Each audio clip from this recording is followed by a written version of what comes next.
El cabeza de lista al Congreso del Bloque Nacionalista Galego, Iago Tavares, acudió esta tarde al barrio de San Francisco para denunciar el estado en el que se encuentran las obras del complejo cultural, que incluyen el archivo histórico y la biblioteca. El candidato del BNG recalcó que para tener fuerza en Madrid hay que aumentar la representación.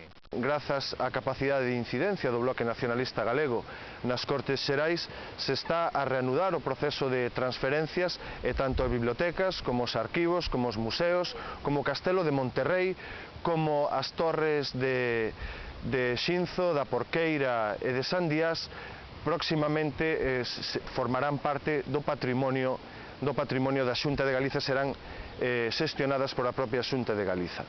El candidato nacionalista también recalcó la importancia de los comicios del 9 de marzo y de tener representación en Ourense.